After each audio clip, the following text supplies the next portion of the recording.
Hey friends, and welcome back to the channel for another furniture makeover. So I'm really excited about this flip, more excited than normally because I'm just grateful to be able to get back into it. And this is a piece that is not for a client, so I get to use all of my creative juices, and I think that the end results are absolutely beautiful. So this dresser is by American Drew. It's a brand that I've never flipped before, but it's a beautifully constructed dresser, almost in perfect condition. And I'm just really excited to get right into it. So let's get started.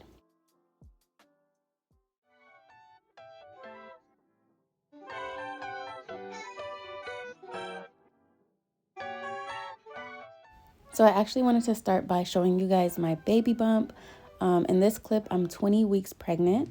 And if you're new here, welcome, by the way. I am pregnant with my first child, a baby girl, so I'm really excited. And yeah, we had a 21-week appointment last week, and all is well. All of my results were great, and baby is healthy. So I'm currently now 22 weeks pregnant, and still feeling good. So I'm hoping I can just keep going in this direction and produce more flips for you guys. So just be praying with me, but we're gonna just jump into the flip. I like to start by removing all of the hardware and then cleaning the piece with Dawn soap and water and then rinsing it back with plain water. However, this dresser was really dusty, so I decided to go ahead and blow it with some compressed air. And I'm really kicking myself because I forgot to put on my mask. So I definitely will be more mindful going forward.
So in order to remove these keyholes, I had some issues.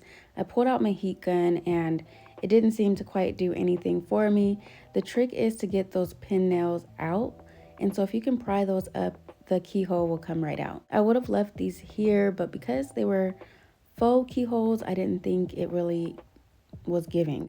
And so I wanted to remove them. I couldn't tell you how I did it. I just pried away at it and eventually it came right out.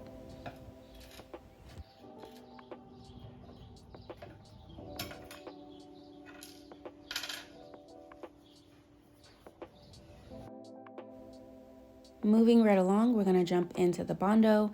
I use this all the time, pretty much on every flip. I'm just gonna use this here to plug my hardware holes.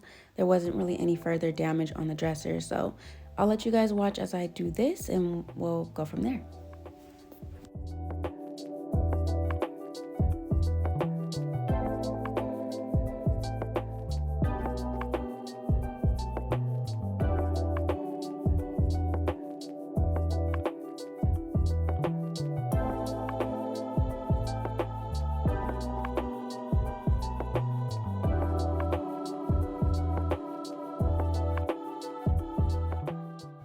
So here's a tool I kind of forgot about, and it definitely would have come in handy on my last flip, but all is well. So this is a multi-purpose tool. I call it a detail sander, but it does a few other things. But when you purchase it, you do have to buy an attachment in order to make it work as an electric sander. I got this one from Harbor Freight and it works well. It was very inexpensive, but you know, Harbor Freight is typically cheaper than most hardware stores. But this is one of those tools that didn't bother me to buy a cheaper brand. But anyway, what I do is I just attach a sanding disc and I cut it to size. They do sell sanding discs that fit this particular sander, but I think it's kind of a waste of money. So now I'm ready to go, and now I can just fit nice and easily into those drawer fronts. And the only thing I will say is I'm using a coarse grit sandpaper here. So what you want to do is come back with a more fine grit sandpaper after to kind of remove any sanding lines. And so maybe start like with, in my case, I started with an 80 grit sandpaper, and then you can kind of flush out those sanding lines with either a 120 or a 220, probably a 220, to make everything nice and smooth.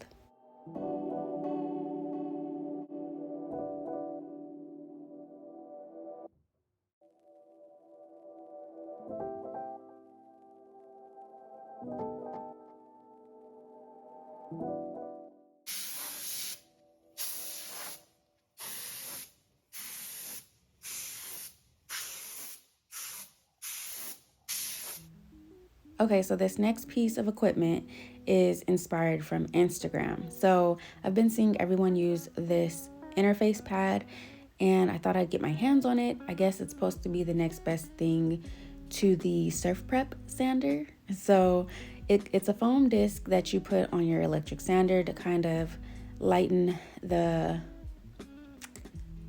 what am I trying to say? Lighten the vibrations, if you will, so that way it doesn't really take away from any detailing on your project. So as you can see, it has a 2000 grit sandpaper disc attached to it. I removed it and I replaced it with a 120 grit sandpaper because my goal here is to do a scuff sanding, and I couldn't see how a 2000 grit would do any scuffing. I felt like it would do more smoothing than anything. So anyway, I quickly learned that the 120 was still too coarse, and I moved up to a 220 grit sandpaper. I'm not in love with this yet, but maybe I'm just doing it wrong, or maybe the wood that I'm working with is extra soft. But I definitely did notice that the detailings were being a bit compromised. So that's just my experience, but this was my first time using it. And maybe I'm just supposed to use that 2000 grit. I'm not sure, but I'm not in love with this so far. Sorry.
So the last step in the prep work is to prime your piece.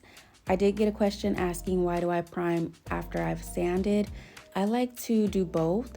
For some people, primer may not be necessary, but for me, it's just extra assurance to my client that my paint will adhere to the best of its ability.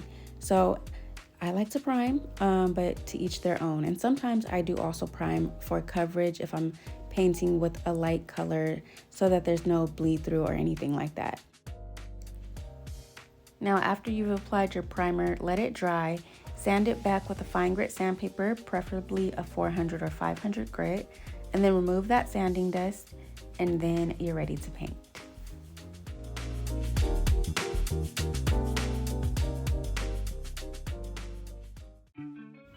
Now for the fun part. So we're entering into the painting process, and I'm using my favorite paint on today. This is Gemini's Evil Eclipse. I get this from Dunn Edwards. They only sell it by the gallon for about $75. The color is Sherwin Canal Street. And I was influenced by this pamphlet. I'm a sucker for a beautiful pamphlet. So let me tell you, marketing matters, okay? So this color is one that I struggled with at first, and then by the end of this video, I fell in love with it. But I was torn between quite a few colors out of this book, and I just eventually made a decision. So I do have all of the books in this color collection, and I definitely plan to refer to them a lot more often going forward. I think they're just such beautiful colors, and yeah, I don't have too much else to say about it. You guys have seen me paint plenty of times, so I'll just let you guys vibe out with me, and we'll catch back up in a little bit.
Okay, so we're nearing the end of this video. I will say I did 2 coats of paint. I always do the second coat off camera, and then the last thing I do is add my hardware. Lately, I haven't been filming that, but if that's something you guys would like to see, I can definitely include that footage for you if you want. Just let me know in the comments. The hardware, however, just took this piece to the next level, and I think you guys are really going to enjoy just the overall results. I will link the hardware down below for you guys if you're interested. And with that being said, let's get into the before and after of this dresser makeover.